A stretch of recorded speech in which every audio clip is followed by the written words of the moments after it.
Da muchísimo gusto recibir en la línea telefónica a nuestro amigo y colaborador, el periodista Edgar Olivares, como cada jueves. Edgar, bienvenido, gracias por tomar la comunicación.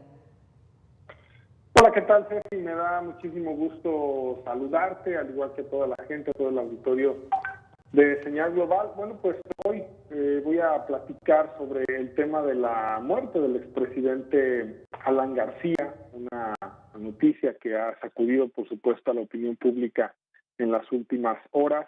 Esta muerte del expresidente del Perú, quien ayer decidió poner fin a su vida luego de la llegada de oficiales a su casa para detenerlo por presuntos actos de corrupción por el caso Odebrecht.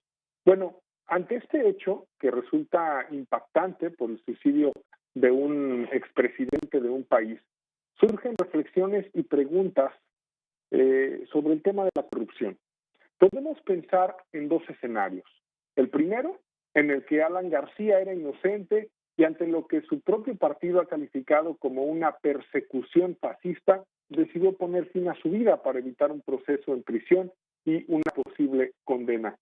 El segundo, en el que Alan García era culpable de los cargos que se le imputaban y estaba completamente involucrado y manchado por el caso de Brecht, y se imaginó lo que serían sus días en la cárcel, por lo que decidió terminar todo con un disparo en la cabeza. Recordemos que el 14 de abril pasado se dio a conocer que su exsecretario general, Luis Nava, recibió transferencias de Odebrecht por más de $4 millones. La tragedia humana nos invita a reflexionar sobre qué es lo que realmente motiva a un líder, a un político o a un personaje de poder a involucrarse con la iniciativa privada para hacer negocios y contaminar sus administraciones, enriqueciéndose y generando cantidades de dinero que rayan en la irracionalidad.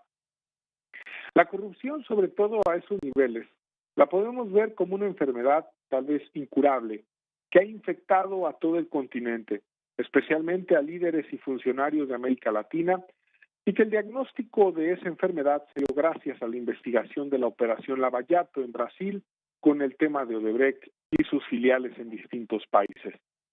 Ante la pregunta justamente de qué es lo que motiva a los corruptos a enriquecerse sin medida, si la salida puede ser la prisión o en este caso, como Alan García, la desesperación total convertida en suicidio, la respuesta que me viene a la mente es que los huecos legales y la impunidad que todavía impera en algunos casos relacionados a Odebrecht es lo que hace que los personajes involucrados se la jueguen o se la jugaron, porque sabían que era un riesgo, pero a la vez una oportunidad para llenarse los bolsillos de dinero si salían bien librados.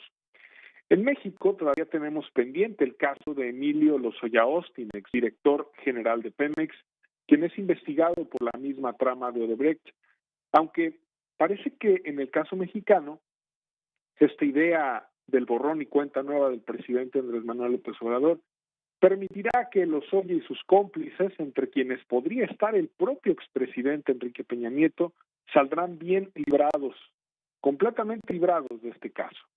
Situaciones como la de México, donde la impunidad puede tener una victoria final, representa el gran problema de la corrupción.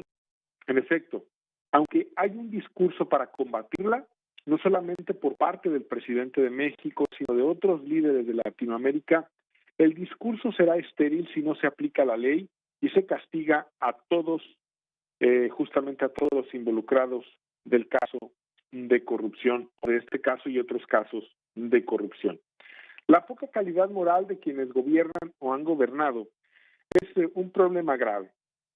Su falta de ética y profesionalismo, Ceci, en el manejo de los recursos públicos y del poder, nos aleja cada vez más de poder encontrar líderes realmente comprometidos con sus gobernados, que tengan la calidad moral, pero sobre todo la legitimidad para conducir un país de leyes y dar resultados, pues la corrupción regularmente impide tomar decisiones en beneficio de las mayorías para concentrarlas en unos cuantos e incluso en detrimento de esas mismas mayorías.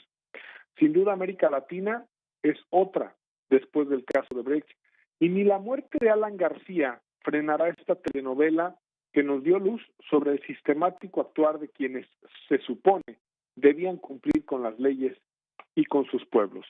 Hasta aquí mi comentario, querida Ceci.